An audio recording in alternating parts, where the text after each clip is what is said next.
This is the 1% Doctor, a podcast that takes you beyond the white coat, diving into unique stories and passions that drive top doctors in their specialties. We explore their journeys, what fuels their passion, and the human side of medicine, interviewing the best in the field to uncover what truly sets them apart. This is the human behind the doctor. And now, here's your host, Adam Lamb. All right, welcome back to the 1% Doctor podcast. I'm your host, Adam Lamb. Today, we have a very special guest, Dr. Truesdale, amazing physician, does really awesome work, and he's going to dive into that. So listen up, you're going to learn a lot. And we're also going to talk about the value in building your personal brand. So many physicians I work with and talk to are like, oh, I don't know. I don't see the value in that. Well, we're going to talk about the value of that today because Dr. Truesdale has done that really, really well. And it's amazing how it helps your practice, who you are as a person, how you relate and connect with potential patients and other people. But that's not the main thing we're going to talk about. It's just one of the things. So hang out. We're going to get to it. First, I want to welcome Dr. Truesdale to the show. Thank you for being on the podcast. It's great to see you. Great to have this opportunity to interview you, to hear a bit about your story. Well, thank you for having me. It's a pleasure. It's always great speaking to other prospective doctors, other doctors in practice, and, sharing my story. So thank you for recognizing me. I'm happy to be here.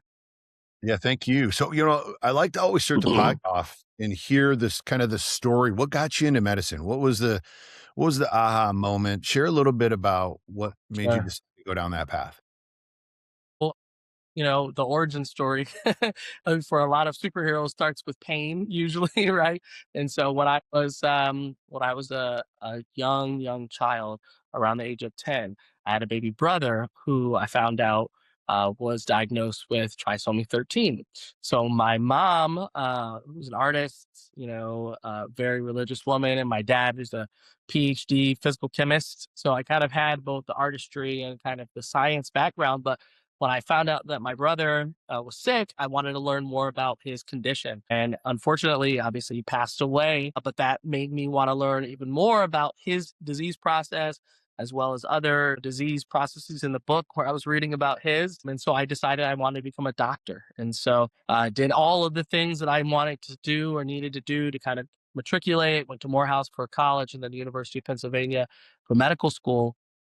I realized very early I wanted to be a surgeon because, in anatomy, working with my hands, I love the anatomy, the intricacies. So I started researching surgical subspecialties, fell in love with head and neck surgery for all of the great kind of things in the specialty, cancer, sick, not sick, old, young, but really found facial plastic surgery as a part of that. My background as a portrait artist, being able to help people, with science, with medicine, but also flex my artistic muscle. So I found facial plastic surgery, went through head and neck training, ENT at University of Michigan, and then did my fellowship here in Beverly Hills, started my practice where I exclusively do facial plastic and reconstructive surgery, focusing in on aesthetic surgery of the face and the neck. And so I've been in practice now for about 5 years and kind of grown a nice little nugget of a practice. So that's my whole story. I love that. And there's a lot to unpack there. But one thing that really stood out to me. So like you're like an artist, like you do art. It's something, I don't think about these things, but like if someone who's working on the aesthetics of my face, right? It's like you think of like a tattoo artist, for example. Like I have a friend of mine who's just one of the top tattoo artists in the country and she doesn't have tattoos, which I think is funny, but like her ability to draw like unreal, beautiful skill. And it's like, yeah, I probably want the person that can do that real well to put something permanently in my body. But the same thing, at a different level for if it because it takes a certain this vision of what's to become. Like it's really interesting. I never thought about that. Yeah, it's evoking, the sculpture from the stone. That's kind of what I do every day. And so the little millimeters of difference between, moving things around or shaving things down are the difference between a beautiful, oh my God, this is amazing outcome that goes viral and people really see that beauty, and something that looks wrong or disfigured. And so I like to live in that beautiful realm. And so my background definitely has helped me achieve that. I love that. So look Let's go back to the beginning. Where were you born and raised? Because you're in Beverly Hills now. Where'd you Yeah, start? yeah. So I'm from a small town in upstate New York, Corning, New York.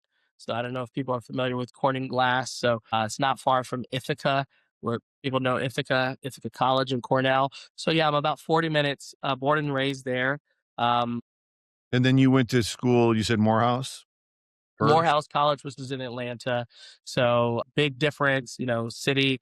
Obviously, I grew up in kind of a more rural area, pretty conservative area, then Atlanta, then Philadelphia, then Yeah. Ann Arbor, and now LA.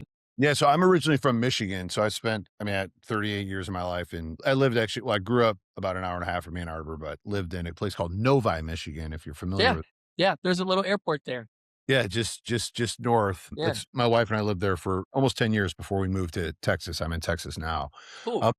But it's interesting too because you've got the chance to live in a lot of different places too. And I think, you're right. You're right where you need to be in for what you specifically do for the, neck and facial work. As you went through that process, like, tell me about like learning that trade. That's something I know a couple, oculoplastic docs and facial surgery docs, and like it's that's such a unique, Yeah. specific path. And Subspecialty. yeah, I mean, major, right? I mean, yeah, I joke with my orthopedic guys, like if a broken bone repaired, that, if it's a little ugly underneath there that you can't tell, but like you guys have the bar is high for Yeah. like for perfection, right? You're essentially taking somebody who either, maybe they had a circumstance or an accident or something that created some problem, but some people just are like, hey, I don't like the way I look, and I need you to help me like love myself more, right? Yeah. Like if you're being honest, I think it's, and it's, I had this conversation.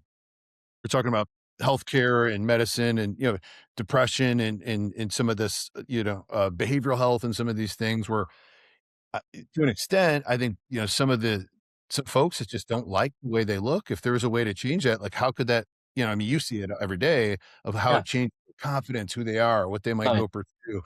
And, it would be interesting if some of that stuff was even, covered for folks that couldn't do it. Yeah. It's an interesting concept, but hey, if it cures their depression and something they don't like about themselves, it could be great. So Yeah, I tell me. mean, what I do, obviously, it's technical and it's medicine, right? You're taking care of people, but it's such a unique subset of medicine because the patient is not sick, right? And if the patient is really sick, then it's really an opportunity to not operate because there could be so much psychosocial, psychologically going on there. And so the hardest part about what I do day to day, obviously, I'm an entrepreneur, I'm a businessman, so you got to run the business. It's not the surgery. It's the dealing with the human, the person on the other side of that, how, their journey. Well, I don't like the way I look, or maybe I lost my husband and I've lost my confidence. And then shuttling them through this whole experience, reconnecting with themselves again. It's so special and it's so different than other parts of medicine, right? Like I remember, like I used to take out head and neck cancer and a patient would come in and they're under surveillance and maybe they had a laryngectomy and they're there for you to tell them there's no recurrence. They want to see you, they're going to give you gifts and they love you because you cured their cancer, you saved their life. But at the end of the day, they're always a little nervous that maybe you'll tell them the cancer's bad. I am in a unique situation where it's all happy and relatively healthy patients, so that the metric right is like, I want to make you happier. I don't want to give you a problem. And so it's very different bar than other parts of medicine, even other plastic surgery, because you can't put a shirt on your face. If you don't like Right.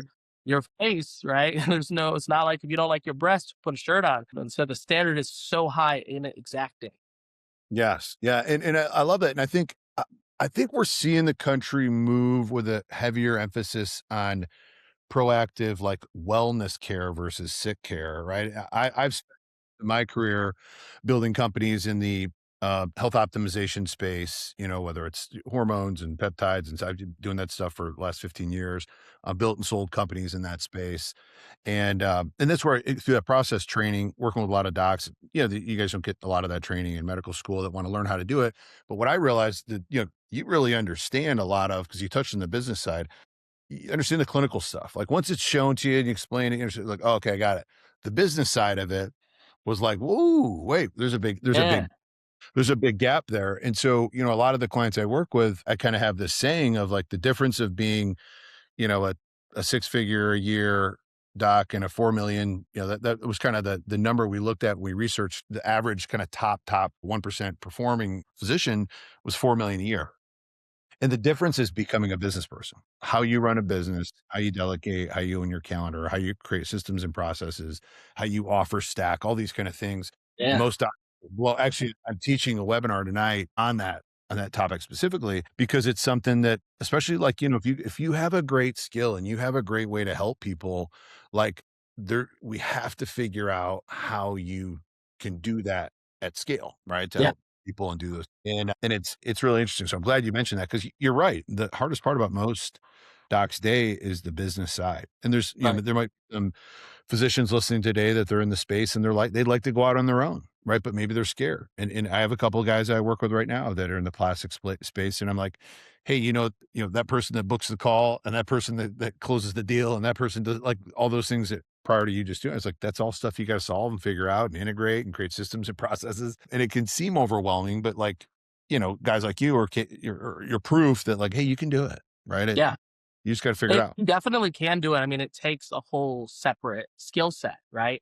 And especially if you're thinking about service versus product. When I realized pretty early that I wanted to be an entrepreneur, I wanted to run my own business, not be an academia per se, with having the control. And when I looked at people's lives, being able to have control and over my schedule, being able to kind of have a little bit more freedom, entrepreneurship was obviously part of that pathway. Everybody has their own thing, but I was blessed to be able to kind of know that early and seek it out. So even in med school residency, I was learning, fundamentals of, business evaluation or personal finance or PR or marketing or accounting or, how to read a, business story or, pitch a business, all these things that now I use every day. And they've allowed my business to kind of really grow because, ultimately as doctors, as surgeons, we have two hands. And so, there's like different models, right? People are exchanging their dollars for value, especially in aesthetics where I don't take insurance. So that's also a very unique part Right. of medicine. The price or whatever the patient will pay is kind of whatever the market says that the price is, right? The surgeon sets the price.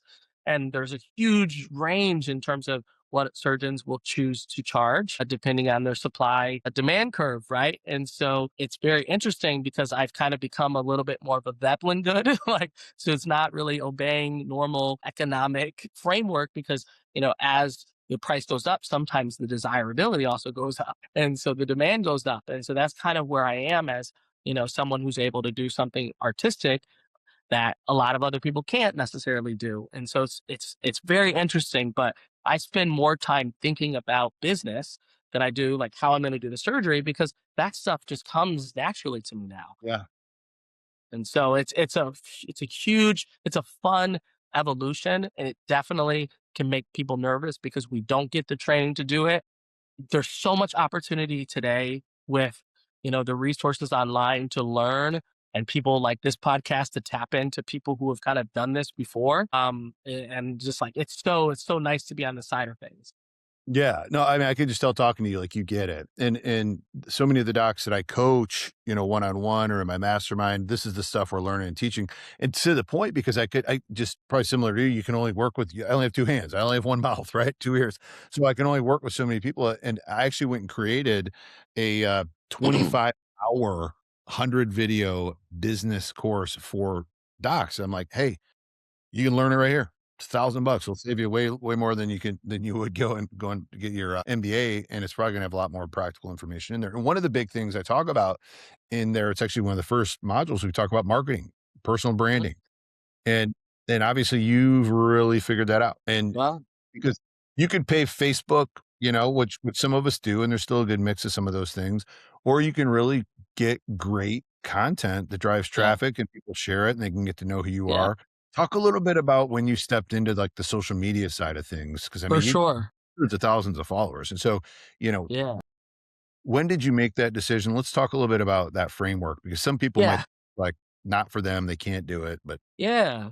So, ultimately, when I sat back, so I'm very much data driven and, goal oriented. And so when I was looking at, okay, I want to be a plastic surgeon, I want to have my own business. How can I be successful? So who are the successful players in the business right now? Well, the people who are successful are the people who are known, who have some notoriety, and therefore, when you have notoriety, your price can increase.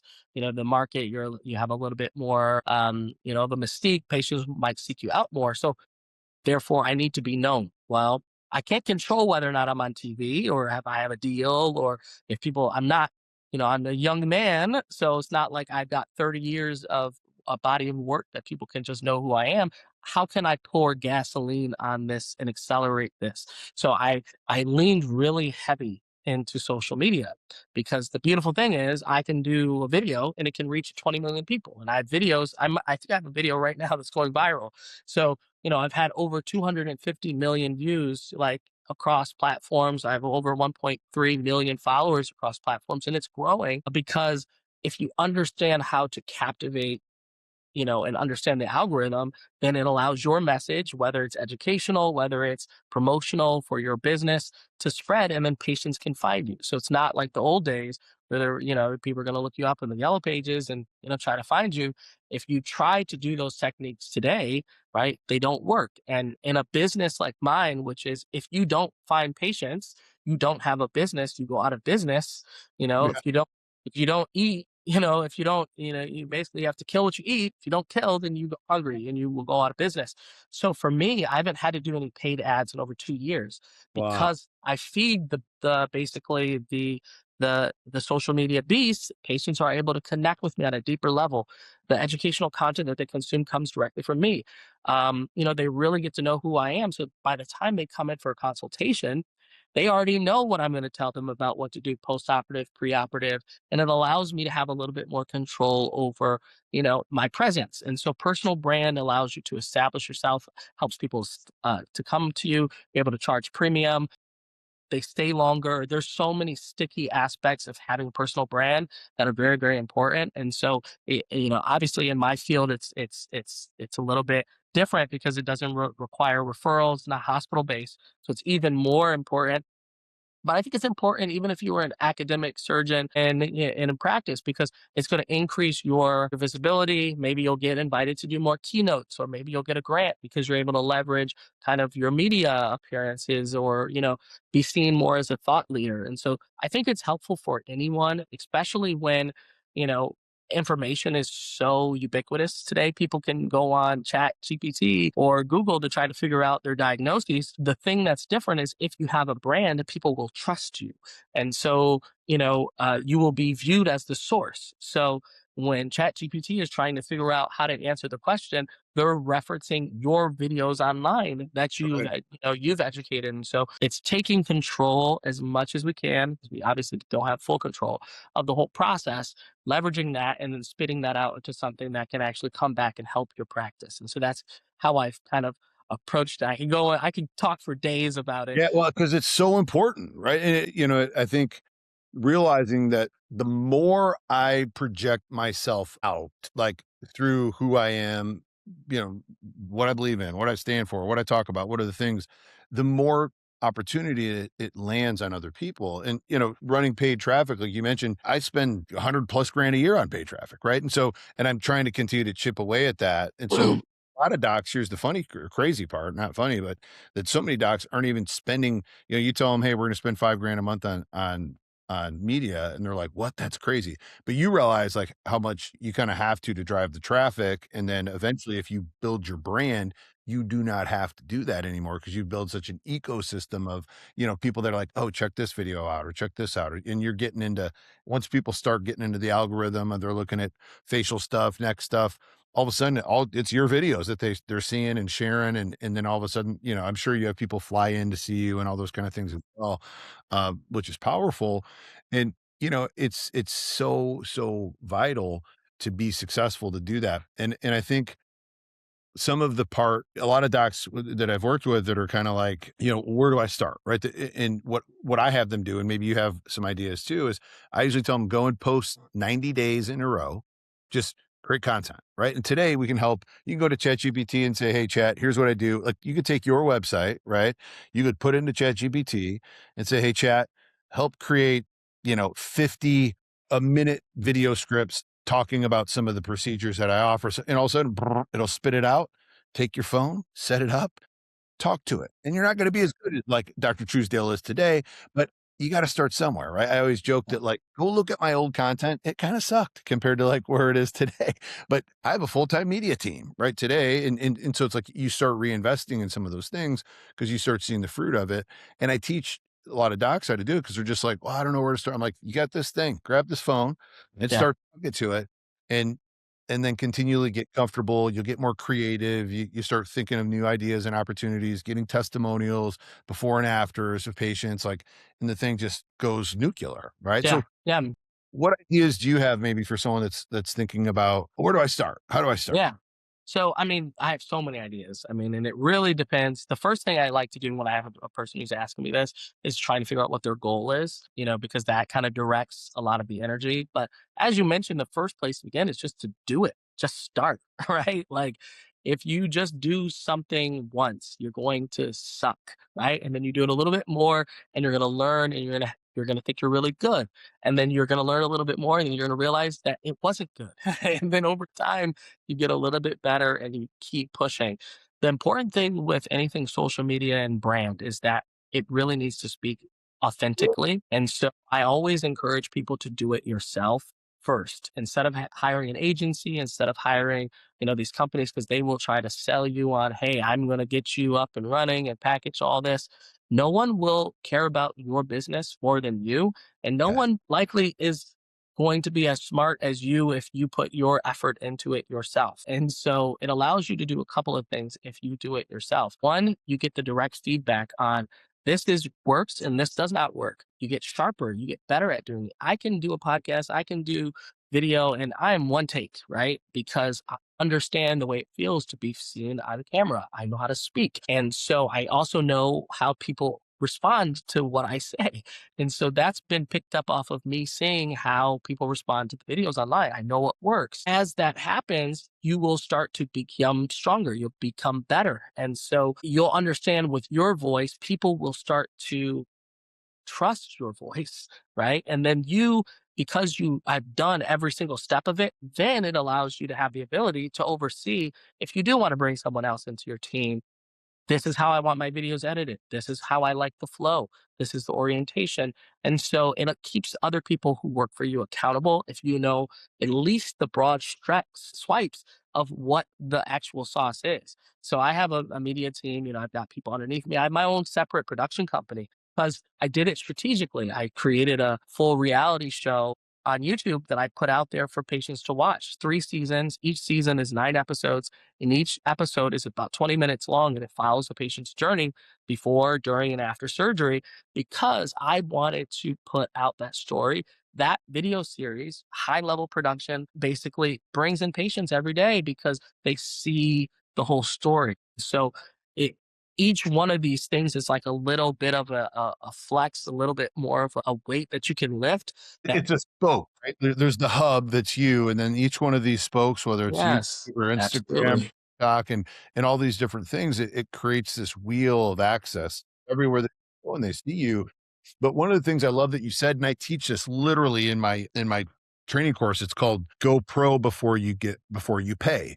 Meaning, like I talked about that first 90 days of just dude, post a video every day. And you're right, because here's a paid ad company. Their job as an agency is to put your stuff out there. They're not going to tell you if it sucks. They're not going to necessarily coach you on energy, and they might not teach you on how to, how to talk with like hook and, you changing a little bit of storytelling, call to action. Mhm. Sometimes like there's just certain structure. And then, like you said, like in the beginning, it's weird. You don't know. You're not trained. It's like sales. I kind of joke with people too. I think sales is one of the most important skills to learn. Once you learn sales, you just communicate differently, right? Yeah. The way you relay information, the way you listen, and you do it better. You're better than you did when you didn't know any sales skills. Same thing when it comes to, like you said, with media, is whether a camera's on me or not. We Yeah. could talk like this. We could do this, and I could just stand up and shoot content with my media guy and just go. Yeah. And it helps in all aspects of your life. I mean, even as it relates to medicine. If you learn sales, right, the whole idea there is negotiation, and it's helping someone else see your perspective and guiding the influence in how they view things, right? And so if you're trying to get your diabetic patient to take their medicine and they're not, right? You are selling the medication. You're selling your knowledge base. And so if you're better able to communicate and lead someone through kind of the way that you would like to filter their view of the world, that is a sale. And so learning some of those concepts in terms of sale, kind of applied psychology help not just in business, but in all aspects of your life in which you're interacting with another human being, which is what medicine is. And so I always encourage people to try to dive into some of these concepts because they translate, as you said, into every area of. Yeah, with every doc I work with, I'm like, listen, you're a marketer and you're a salesperson. And they're like, hold on. And, but I know obviously you would understand that. And realizing, like, to your point too, is, hey, if you have to have you need the ability to persuade somebody from the path that they're on that's not good for them to the path that is better for their health. If you have the skills and understanding how to do that, you're going to have more success. You're going to have healthier patients. You're going to have better outcomes, right? Yeah. And you're going to have a better life yourself. Oh You're yeah, going I to was have, gonna say, you'll have yeah, a you're better going to have a better marriage. life. Your kids will listen to you better. You'll be able to negotiate other things better, all those kind of things. And then that level of, I think that one of my favorite part on the content side is that transparency, right? Is so, I think what's interesting is my goal is that people that maybe see my content when they meet me in person, they're like, oh yeah, that's the same guy, Same person. Yeah. right? So many people, you've probably done it where you meet some of these people and they have big social media and some of that stuff. You meet them in person, you're like, oh, that's it. Like, Yeah. you're let down. Right. And so I think when you have that level of transparency and they've consumed so much of your content, and then they actually get to talk to you, whether it's virtually or Hmm. Hmm. they're there in the treatment room, or they're like, yeah, I like this guy. That's why I'm here. I trust him. And then once you meet him, they're like, oh yeah, because it's something intrinsic in us that just says like, yeah, this person is consistent in what they say. So I trust them all the way through. I trust that Yeah. the outcome of my surgery is going to be perfect. And you're also you're working on a belief, because you and I know too that the mindset is important. If you think something's going to go bad, it's going to go bad. It's not going to work. It's never like you're not going to have the greatest outcome. And so 100%. how you start that, I call it the seduction with the patients, is how you start that path of like, hey, here's who I am. Here's what I've done. Here's what I like. Here's, Yeah. my family, all these kind of things. And they feel like they know you and they like you. And it's, they become almost like attached to Yeah. who you are. And then It's you a deliver that 100%. individual. They also are confident in your ability or that outcome that they're looking for.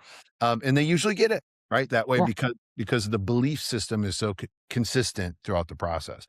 And it starts 100%. with creating content. And it's, I love that you get it. It's refreshing having a conversation with a doctor that understands it, because you don't. I have to teach it, right? Yeah, yeah, yeah, yeah. Yeah, I mean, I put energy into the system to be able to do this. Yeah. So, I constantly am learning in business, in the world, in terms of how can I become sharper, right? Some of, as doctors, we're always learning. You always have to continue to stay up on the literature and what are the new treatments, what are the new medications. But if you're an entrepreneur, even more so, you need to stay up on top of, what are the best methodologies to do this thing that we call business? Because if I am going to be a good steward over my responsibility, right? I have 17 employees. And so I need to make sure that the business is good because they have mouths to feed, right? At home. And I've got mouths to feed, and I want us to all have nice lives. So that means I need to do this well. That's leadership. That's another thing that's super important in leadership is, how you lead, how you live by example, and doing a lot of those things. And I love, my goal always with doctors I work with, I joke, is leading them from provider to entrepreneur, right? So that it's like, yeah, you figured out how to practice medicine, but Yeah.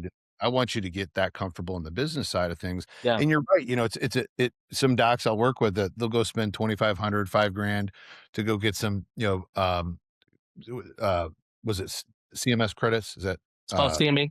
yes, yeah, CME credits. They'll do a class somewhere like Las Vegas, but they won't pay five grand to be in a 90 No, day, I you can know, tell you, last year I spent $150,000 outside to basically in different masterminds type courses or things like that to improve myself, my business. And this year will probably be like 200. 100,000 Yeah. because the yield is so much higher. So, the best place you can put your capital is yourself. The yield there is just exponential. So, I'm blessed because obviously I'm in a very lucrative specialty and I'm kind of within that specialty already very high in it. And so I'm able to command high fees, and that's really awesome.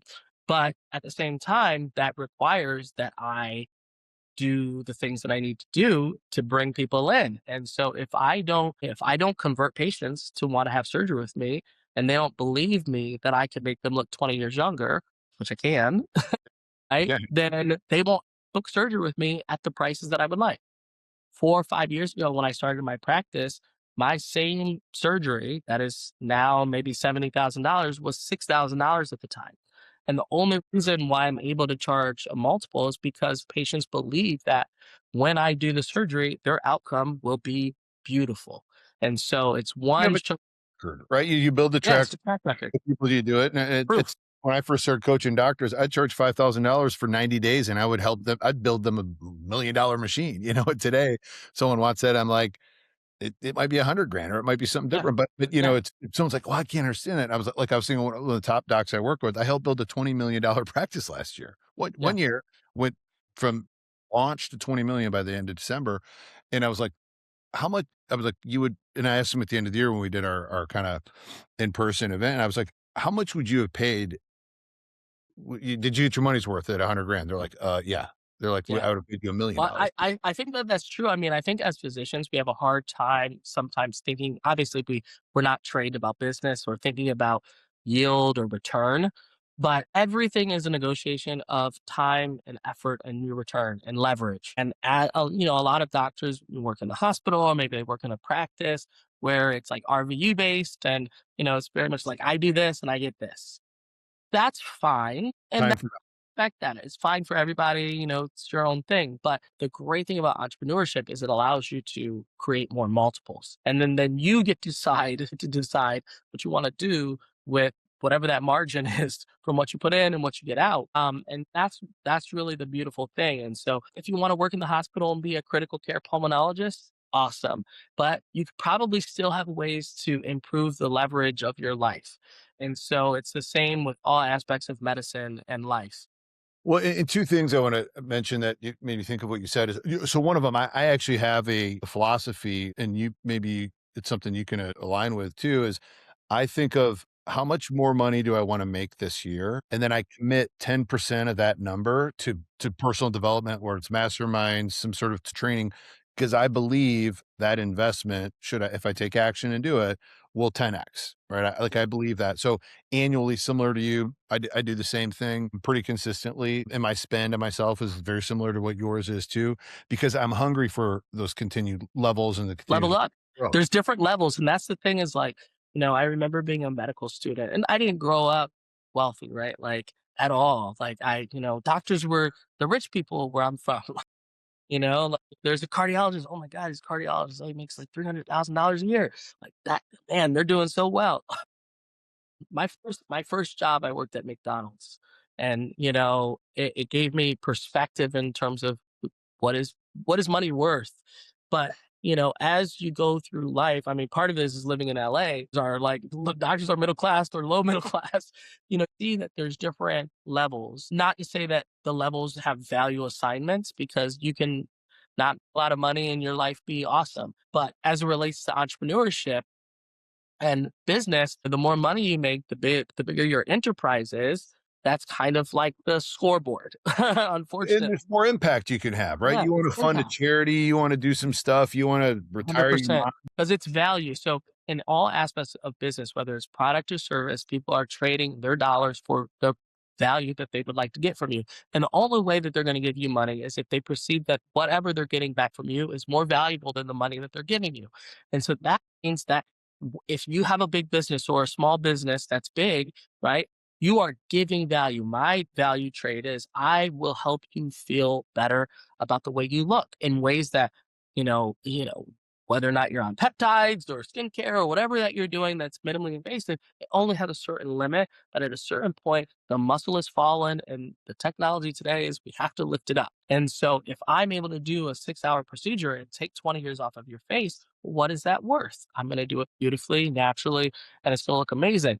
There are people who will trade their dollars for that. Now, by no means am I the most expensive surgeon in the world, but there are people who are charging $700,000 for that surgery, and that surgery might take them 4 hours to do. So if you think, well, so that's a neurosurgeon's salary, take home salary, right, after tax for a 7 hour procedure. How does this work? Like, this is crazy. And so that those are the different things that I kind of think about, not from like a perspective of like, oh, there's money is everything, because it's not. It's all about Yes, impact. right. But if you can make an impact but also have a great life, then that also is amazing.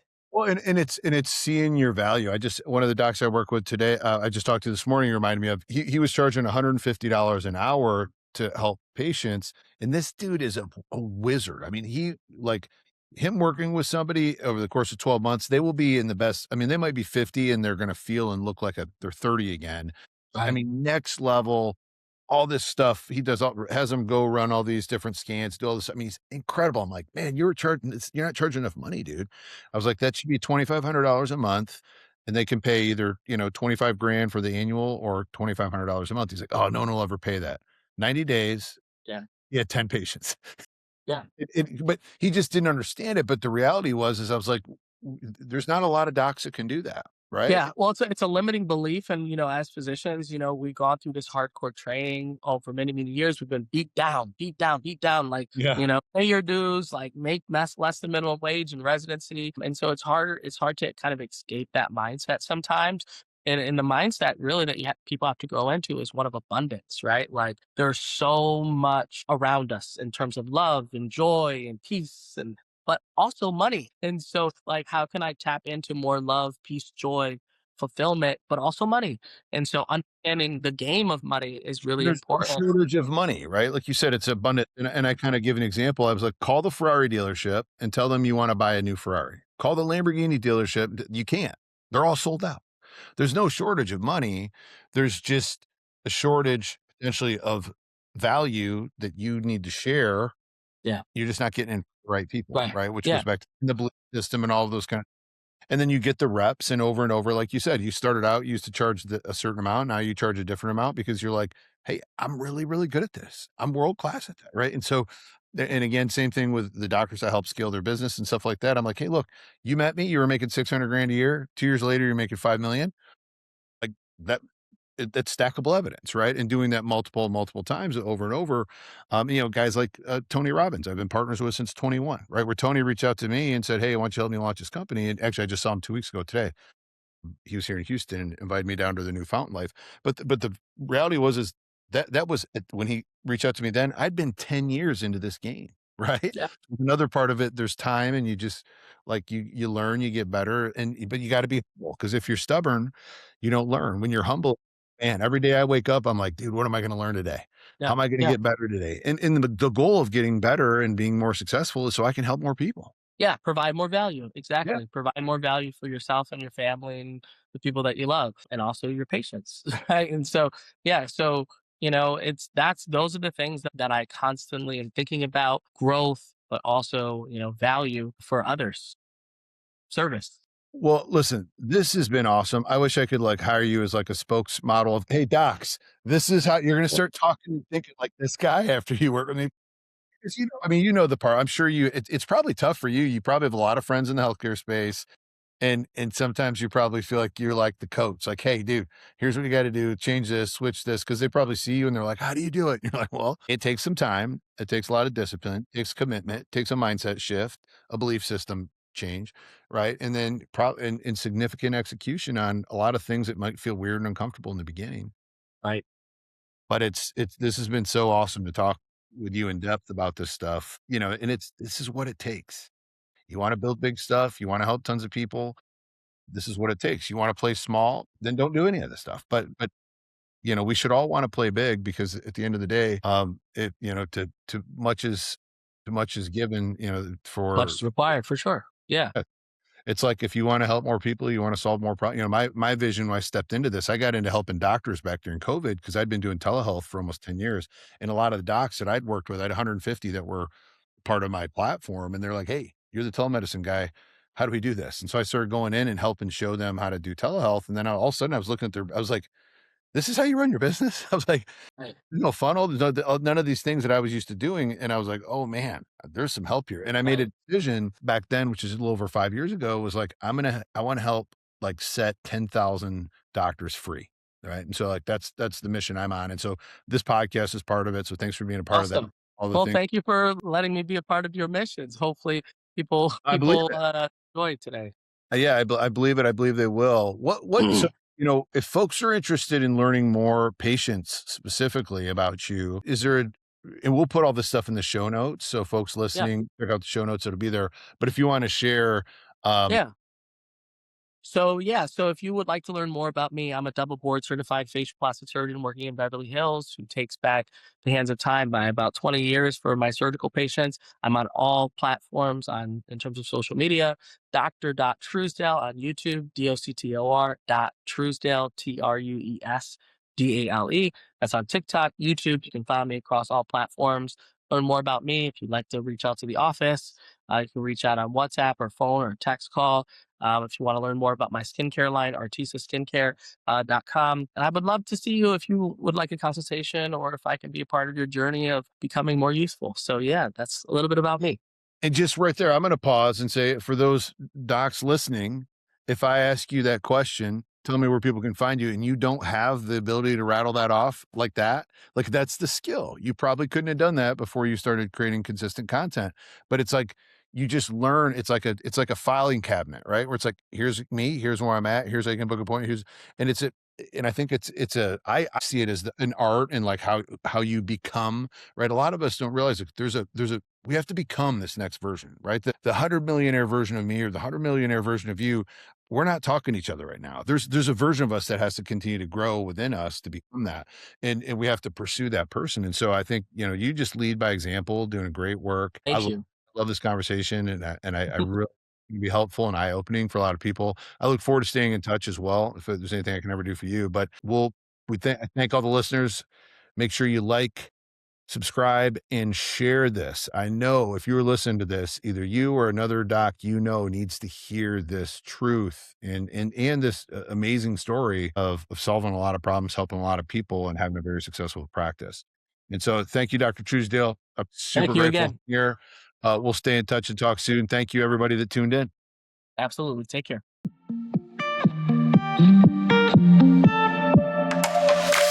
Thanks so much for tuning in to this episode of the 1% Doctor. Please be sure to subscribe to the show where you're able to consume more podcasts, get more value, and learn more about doctors potentially just like you. Please tell a friend, review the show, and we'll see you in the next episode.